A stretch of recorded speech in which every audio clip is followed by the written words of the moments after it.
good to be back, and I really can't express how much I appreciate each and every one of you.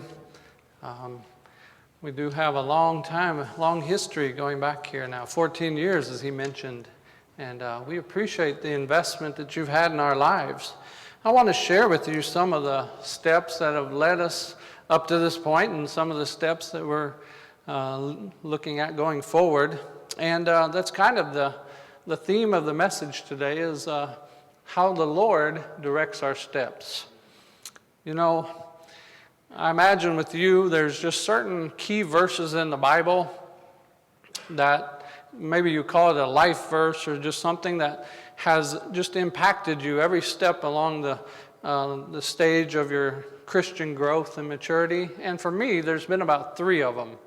But the one I want you to turn to right now is Jeremiah chapter 10 and verse 23. And I can tell you very, very early in my Christian walk, the Lord just absolutely opened up this verse to me, and he just absolutely laid it upon my heart as a prayer, as a petition, as a confession, and as a guiding verse to direct me in my life. In Jeremiah chapter 10 and verse 23, it says, O Lord, I know that the way of man is not in himself. It is not in man that walketh to direct his steps. And I can't tell you how many times I have prayed that as a confession, as an acknowledgement, as an admission of my need for absolute dependence on God's leadership in my life. Now, normally, I would follow that up with James 1:5, if any of you lack wisdom, let him ask of God, that giveth to all men liberally, and upbraideth not, and it shall be given him. And then also Acts 9:6, Lord, what would thou have me to do? And those 3 verses really have been a cornerstone in my Christian development, my Christian walk, and really how God has led and guided in our family. Those 3. But I want to focus in kind of on Jeremiah chapter 10 and verse 23, that whole idea, that whole concept. You know, it says it is not in man that walketh to direct his steps. And I want to challenge us, maybe with the way the Scriptures actually presents it is more of a declaration. It's stating a simple fact that whether we often recognize it, whether we realize it or not, we're not nearly in control of our own life as we think we are. Many times we think, I have all my plans made. I know where I'm going. I know what I'm doing. But the truth is, the Bible says the Lord is the one directing our steps. My challenge, the main point I want you to take away from the message today is just this. And I would challenge you, we could phrase it maybe several different ways. Are you walking in the Spirit? Do you know how to be led by the Spirit? Or maybe we could say, have you learned to listen and obey that still small voice of God's leading in your life? And, very early in my Christian walk, the Lord challenged me with this verse in Jeremiah 10:23, and thousands of times, I don't believe that would be an exaggeration at all, I've acknowledged that, you know what, Lord, I don't even have the wisdom, the knowledge, the understanding to direct my own steps, but you do. And then I would just cry out to him for wisdom and direction, and he would give it. And I would have to say, though, God's leading and working in your life, it's much more powerful, it's much more pronounced than probably even you have realized.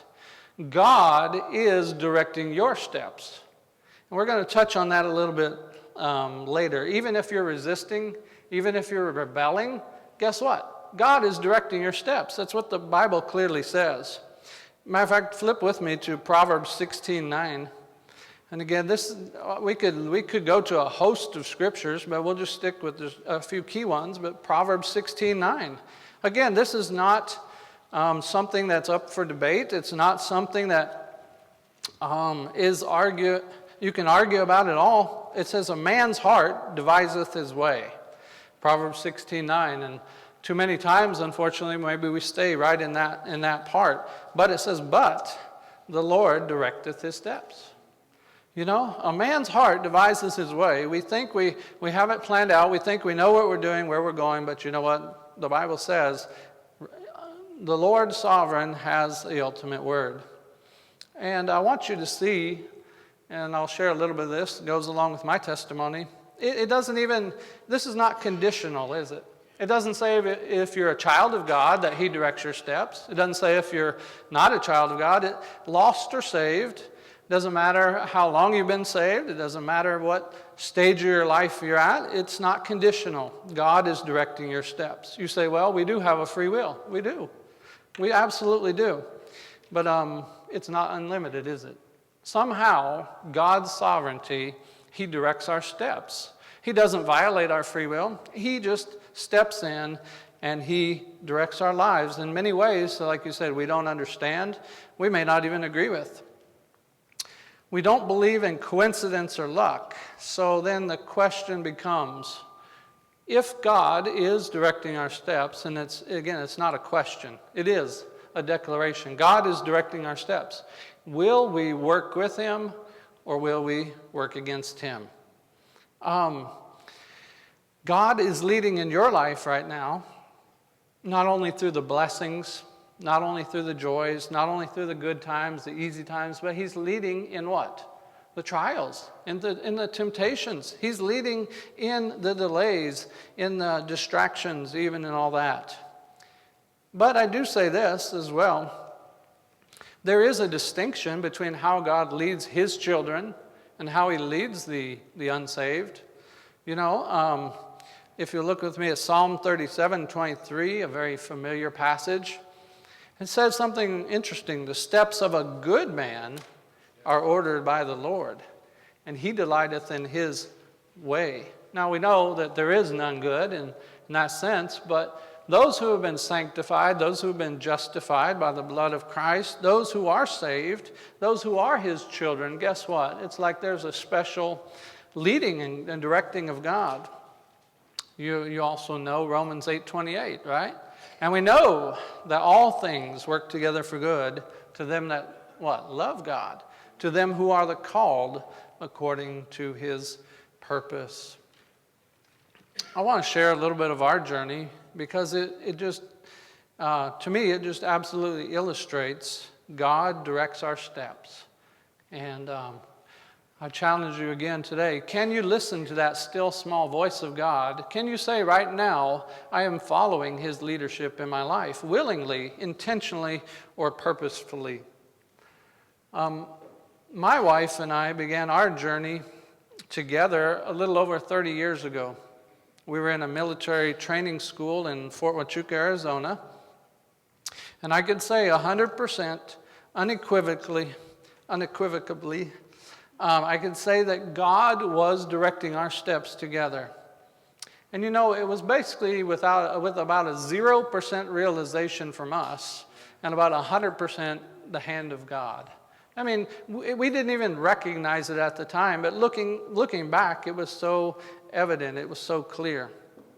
There were so many opportunities, there were so many reasons, there were so many possibilities for us to just simply go separate ways. But, you know, God's hand was directing us together.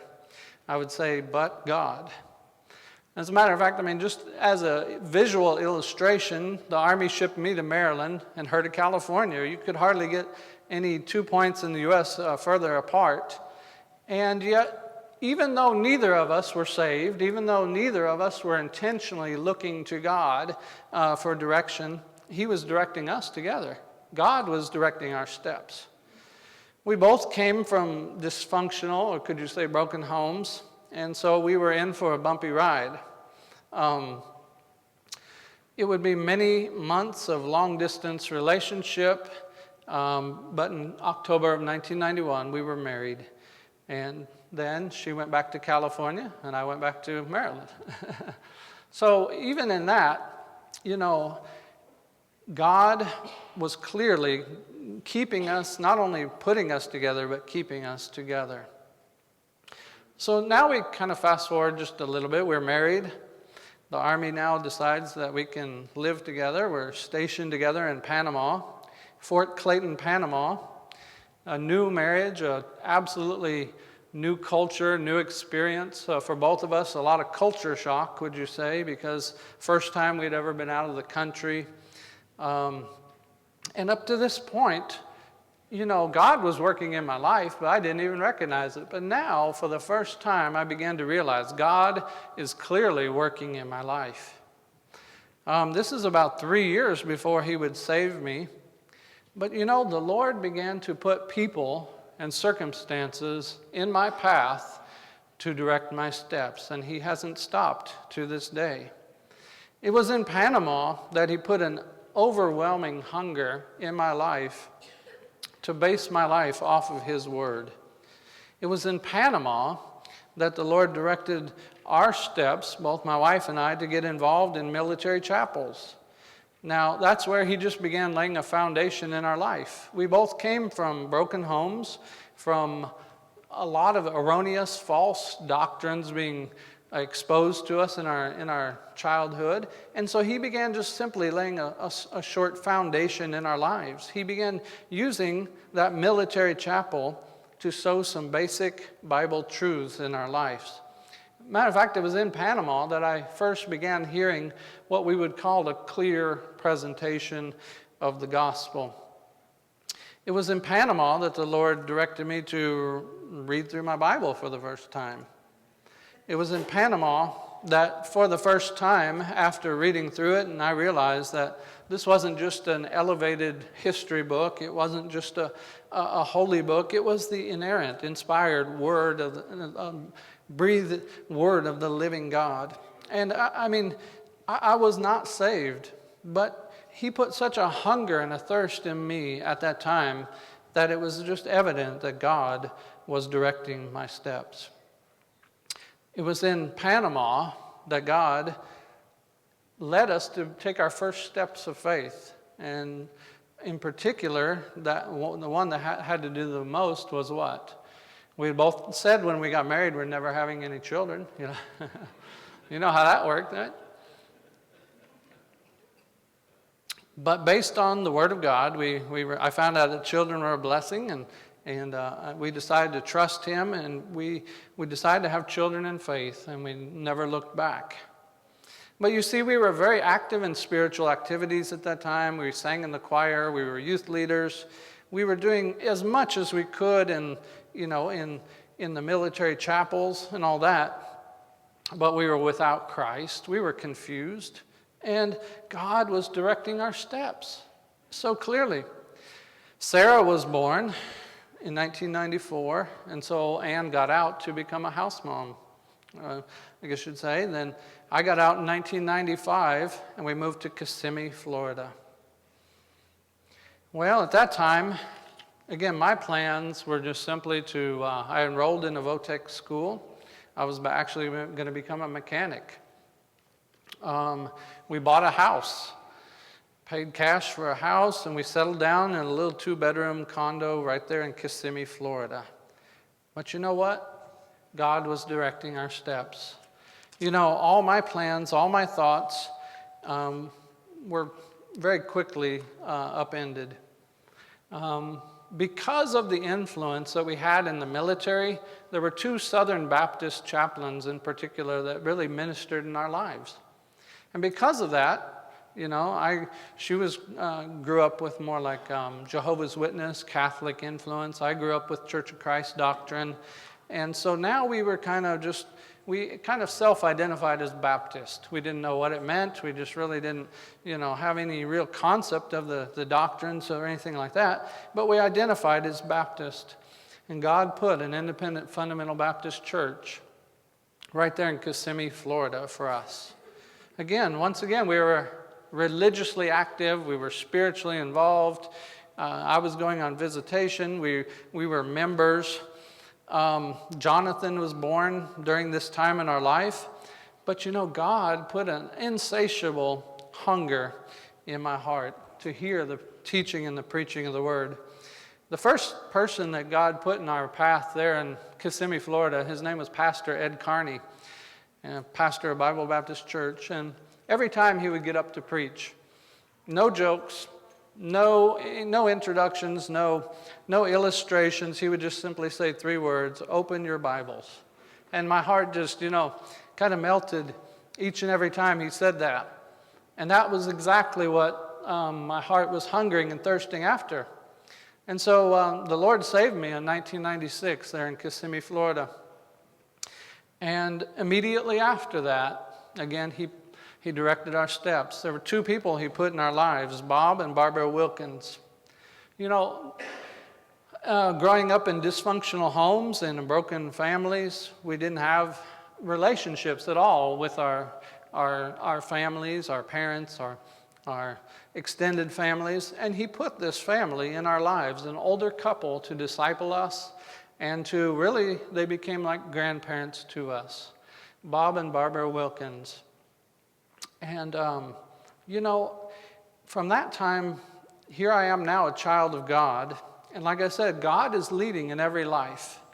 We look at the people you work with, look at the people you know in your everyday life. You can be assured of one thing: God is leading in their life. They don't recognize it. Maybe you can't see it. Maybe we don't understand it, but I guarantee you, God is working in their life, just as he is working in your life. But there's something about it when you become, maybe the Bible calls it the sheep of his pasture, his child. When Christ is now your shepherd, there's a special leadership that he puts in your life, isn't there? And for me, that leadership was very special. Again, like I said, here we are. I just left the military. We had just bought a house. We now had 2 children. We were looking at settling down, a normal career, a normal life, if you would say. But God had other plans. It's kind of like George Young. He wrote the song, "God leads his dear children along." You see, God is leading in every single life in this world. As a great of a burden as I've had over the years to see people saved, to see them come to the knowledge of the truth and to be saved, you know what? God's burden is so much deeper. He has a much more vested interest, if you would say. He has a much greater passion. He has an undying attention that, he is working and leading in their lives. He is working and leading in your life. George Young put it this way. He said, "In shady green pastures, so rich and so sweet, God leads his dear children along. Where the water's cool flow bathes the weary one's feet, God leads his dear children along." And then I like how it says, some through the waters, some through the flood, some through fire, but all through the blood. God not only cares so much more deeply about each and every soul in this world, he cares so deeply about you that he is giving you specific direction. The question is, are we listening? Can you hear that still small voice that he is directing you? It's not a question as, "God, are you leading me?" Have you ever asked that? Are you leading me? Will you lead me? It's not a matter of if. It is a declaration. God is leading your steps. Will you cooperate? Will you intentionally participate? Or will you just go with the flow? Again, when you become a child of God, there's a special place in God's heart now for you as his child. And he's going to have a special plan. He has a special gift for you. He has a special calling for you. And it's going to be some through the fire, some through the flood. It's going to be each and every one of us. It's going to be a very distinct journey, isn't it? It's going to be something very unique. But I do want to point this out. God is no respecter of persons. That's why, based on what he says, the Lord leads the steps of man. I can say with unequivocally, God is leading every single person on this planet. And he is trying to guide them to himself. He is wanting and desiring that they would seek after him, that they would follow and listen to that still small voice. But unfortunately, many do not. What God does in the life of one, he does in the life of all. He is no respecter of persons. I found that 7 times in the Bible, so it's once is good enough, but 7 times he wants us to realize he every single individual, I know how he's led in my life. I know he's leading in your life because he says so. God does not favor. He does not give special treatment to one and not another. We talked about that this morning, the justice of God. Pastor mentioned that, and he is absolutely fair. Even though we can't understand it, we don't see it. Some do seem to have special privileges in life, special opportunities that maybe others seemingly don't have. But you know what? They are on a very specific journey, and God is trying to direct their steps. He is directing their steps. The question is, are they cooperating or are they resisting? Are they rebelling? Somehow, in his justice and his omniscience, we talked about that a little bit this morning in the message, how much his grace, God will uniquely guide us in a way that's fitted just for our journey, won't he? Just for our personality, just for his purposes. And God is not a respecter of persons. He does this because it's who he is. It's his very nature. Deuteronomy 10:17, I think of all the 7 times I found in the scriptures that mention how God is not a respecter of persons, I think this one sums it up very, very good because it describes, it's just part of his nature. It's who he is. He cannot help but guide our steps. For the Lord your God is God of gods and Lord of lords, a great God, a mighty and a terrible, which regardeth not persons, nor taketh reward. It doesn't matter rich, poor, smart, not so smart. It doesn't matter race, color, gender, anything. God is directing your steps. God is leading in your life. But I guess the question and the challenge for us is, are we sensitive to that? Do we know how to listen to the still small voice of God? Do we know how to be led by his Spirit? And for the child of God, that's the difference. God is leading every single person on this planet. He's directing their steps in small ways and sometimes big ways. The difference is his children, says Romans 8:14, for as many as are led by the Spirit of God, they are the sons of God. They are his children. He, in a special way, will guide us by his Spirit when we are what? His children. We actually have an advantage. Now that we're saved, now that we've been born again, redeemed, now that we have the indwelling Holy Spirit in us, how much more God directs our steps. Isaiah 48:17. Again, any doctrine you find in the New Testament, it's not new. Thus saith the Lord, thy Redeemer, the Holy One of Israel. Isaiah 48:17. I am the Lord thy God, which teacheth thee to profit, which leadeth thee by the way thou shouldest go. He says, I'm directing you. I am guiding your steps. And many times, again, we fall into that trap to think that we're actually making the decisions unilaterally, I guess you'd say. Sometimes we just almost discount God's working in our lives, and we should be kind of the other way around, like Jeremiah 10:23. Oh Lord, I know that the way of man is not in himself. I have to acknowledge and admit many times I do not have the wisdom to know what step I should take next. And I found I'm strongest when I recognize that I don't have those abilities. I don't have that foreknowledge. I don't have that understanding to know what is best for my life. And when I recognize that, and when I call out to God for help and his guidance, boy, he leads in a special way. Again, when I went into the military, and even 7 years after when I got out of the military, I was probably the most socially backward, introverted, shy. My life's ambition when I was young was to be a hermit, literally to go off somewhere in the mountains and find a place of solitude and live alone and things like that. And so I know that the leadership that God, the path, the journey that God has taken me on has not been of my own choosing, has not been of my own decisions in that sense. I mean, yes, you have to cooperate with the Lord, but it's learning to listen to that. Are you willing to submit? It's more a question of, are you willing to surrender to what God's leading is in your life? I wonder how many of us have cooperated with God's leadership in our life. How many of us have been consistently made it a habit in our lives to listen to that still small voice? I would just encourage you this way. It doesn't matter if up to this point you have recognized God's leading in your life. It doesn't matter exactly how obedient you've been. Are you willing right now?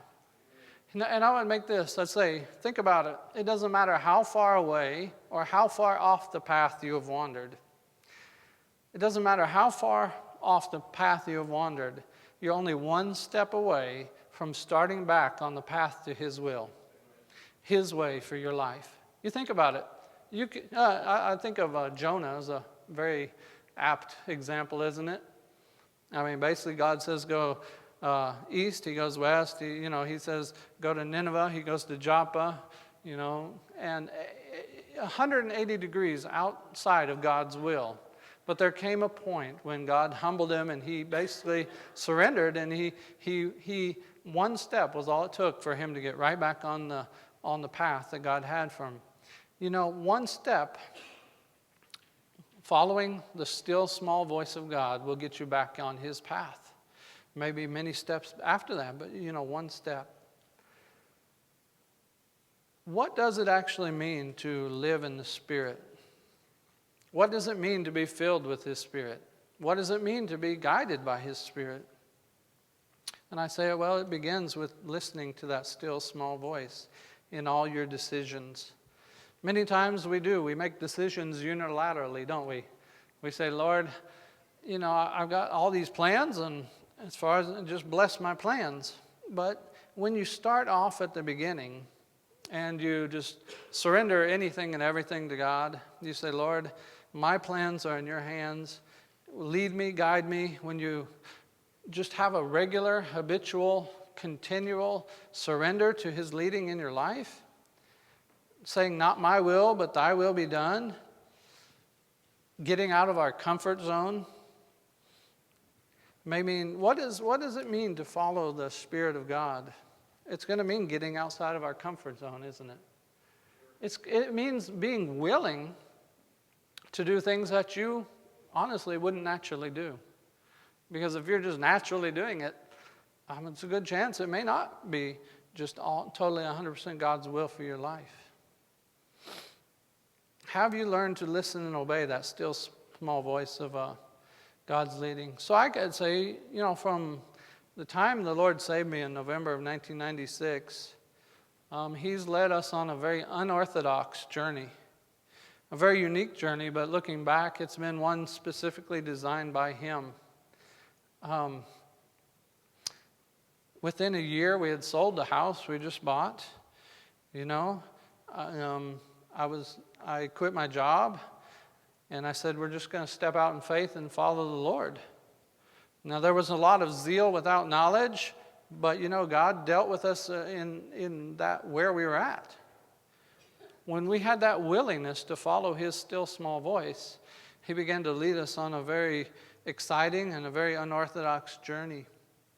Within a year, we had planned to go to Tennessee. We ended up in Texas.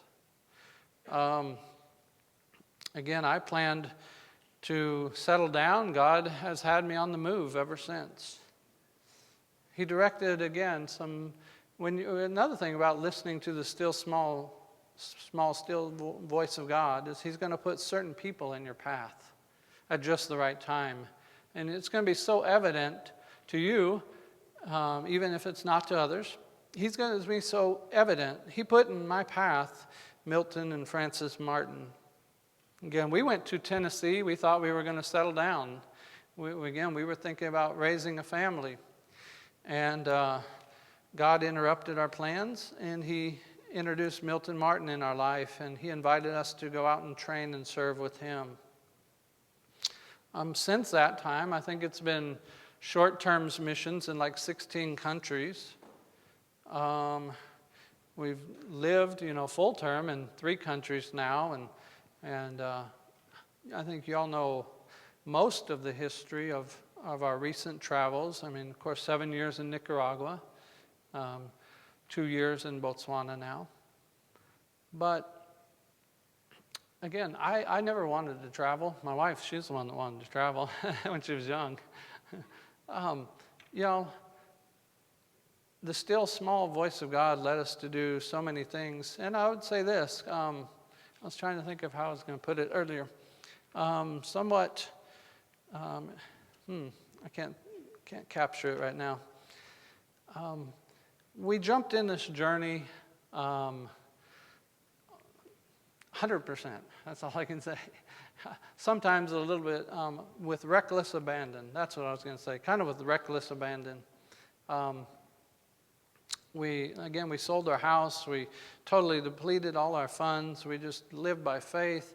And we really have followed the Lord in a moment-by-moment, step-by-step journey. Again, that's taken me to 16 different countries and to places that, again, weren't in my comfort zone. Honestly, weren't in my comfort zone.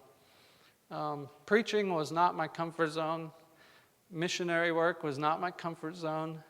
But as you follow the journey of life, according to the still small voice, I think he's going to ask you to do some pretty unorthodox things too. I think he's going to challenge you to get outside of your comfort zone. And, again, I think what holds some people back is fear that they're actually going to go down the wrong path. They think this is so unorthodox, this is so outside my norm, it's so outside even maybe the norm of what normal people do. You think, maybe I'm going down the wrong path. But you know what? God is directing your steps. And you're never more than one step from getting right back on his perfect will. You see? And so even in the things where maybe I've resisted, maybe I've waited too long to follow God's leading, maybe I've got ahead of him, or maybe I just missed the boat altogether. But you know what? When you train yourself to habitually be sensitive to his leadership in your life, you're only one step from getting right back on track. Only one step.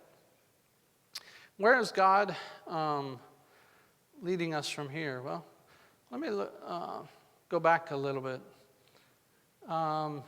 We surrendered to full-time missionary service in 2003. And here we were both former Army military intelligence. We had a family. I don't remember how many children we had at that time, probably about 5.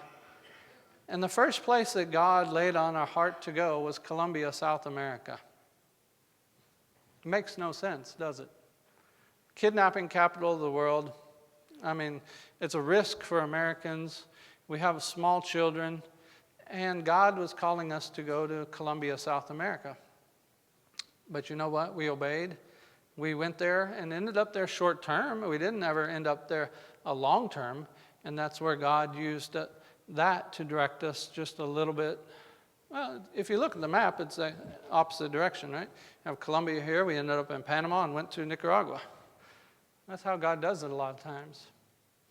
You see, when God leads in your life, again, a lot of times now we have God's will. We know what his will is for the next step. And as we start out on this journey, I can't tell you the number of times we thought we had it figured out. This is where we're going, right? And that was just the next step in the journey. A lot of times when you're on this journey, following by faith in the Lord, he'll actually send you almost the opposite direction. Like I said, we thought we were going to Texas. He sent us to, we thought we were going to Tennessee. We ended up in Texas. We thought we were going to Colombia. We ended up in Nicaragua. And each one was just another step on this journey of life. When we came to, I'll say this, deputation. Again, here I was. I wanted to settle down. God wanted me to move, I wanted to be shy and introverted. God wanted me to learn to be in front of people and to get to minister to other people. Deputation was a big culture shock. Big culture shock. It's a way of stretching us physically, emotionally, and spiritually. And it comes with its own culture shock of its own, I guess you would say. But all those steps, God was leading us. Again, in 2007, we were added to the membership here at Mount Zion Baptist Church. And remember what I said, when you begin listening to the still small voice of God, God will put certain people and events in your life for such a time as this. We've had a number of them, from Pastor Ed Carney from the Wilkins to Mount Zion Baptist Church. We came here in 2007, and God has used many of you to be those special people in our lives, to help us in the journey along the way, to complement the purpose that God had for our life. And I personally thank you, each and every one that has prayed for us, that has invested in us as a family, as missionaries, and more importantly, just as friends and family. You know, like I said, God's leading in your life will sometimes take unorthodox or strange turns. I would not pick Minneapolis, Minnesota. You know, I was raised in Arizona, New Mexico, Colorado. Again, I would love to move to the Rocky Mountains. I would love to get a cabin out where I could watch some deer, and I would love to. And I wouldn't go to a city. Wouldn't go to a liberal city. I wouldn't go to a cold liberal city or anything. We've lived it for the last 12 years. We've lived in a warm climate. But Lord is still directing us. I can clearly say He's put some people in our lives. He's put some circumstances in our lives that He's directing our steps up to Minneapolis, Minnesota. We're going to be joining as members of Metropolitan Baptist Church, Pastor Wartner. And, you know, I can't explain it. It's a lot easier to explain the journey in the past than it is looking forward. But I can tell you, all I can say with confidence is that I'm following the still small voice of God. What does it look like for the next 2 to 3 years of my life? I think the Lord is kind of bringing us full circle. Remember I said when I started this journey, we bought a house and we were looking at settling down. We never had an opportunity to do that. I actually just put in a bid today on a house about 7 minutes from the church. And we just prayed, Lord, if it's His will, we'll get it. If it's not, He has another location for us in that area. But, you know, like I said, we grew up with broken homes, not really close relationships as far as extended family, and now we're going to be grandparents. Now our children are moving out of the house. And I think the Lord is just, for one reason, just laid it upon our hearts. We need to spend a few years just building our own family. Some of the relationships that we've had, and I'd ask you to pray for Jeremiah. I mean, right now he's kind of our prodigal son. He's here almost in your backwoods. He's, you know, working in Eureka. He's working at Six Flags, and he just needs your prayers. I think he just needs to be born again. You know, he's been exposed to the truth. He's been around the truth. He's confessed the truth, but it just hasn't quite sunk in. I'd ask for your prayers for Jeremiah. But you know, most of our families up in Fargo, we thought, Lord, you'd lead us to Fargo, North Dakota. We'd be right there with our children, right? But He didn't. He's directed us to Minneapolis, Minnesota. You know, I think things are coming full circle. I think He's giving us 2 or 3 years to kind of work on getting at least a foundation for our family, something we really haven't had I think in 51 years of my life, I've lived in 26 different locations, moved, again, 10 states, 3 foreign countries, and just moved on average every 2 years of my life. And there's something about that much moving and everything. It just doesn't give you a time to really set down roots or to lay a foundation sometimes. And I think I've seen in my family, I think that's been part of the struggle. Not having some of those foundations has made it difficult in our family life in some ways. And so I think the Lord is leading us to kind of just settle down, put down some roots, to work on building our family for 2 or 3 years. And at every step of the way, though, still saying, Lord, what would thou have me to do? I foresee great opportunities for short-term work still. We see great opportunities for ministry in the local church. There's a young family in the church up there that has surrendered to missions. And how nice would it be to have somebody come alongside of them who's been there and done that in that sense, and to be able to give some advice and counsel. There's some things that God has just laid in our heart to be able to do and in ministering for Him in the next few years. And kind of where He's leading us. I would just challenge you, can you hear the still small voice of God? For us, it's been an exciting journey, and it isn't ending here. It's just a continuation. The Lord's leading in your life. It'll go on and on until the day that He takes you to glory. But the sooner you get on His cooperating with His path, it's going to be an exciting journey. It's a blessed journey. I don't regret it one bit. The Lord has given us privileges and opportunities to see and experience things that I never dreamed were even possible. And I thank Him for that. And I think He has a reason for using that in the future as well. I just don't know what it is. I don't know the full details. It is a little cloudy looking in that glass forward. But I do ask for your prayers for our family, again for Jeremiah in particular.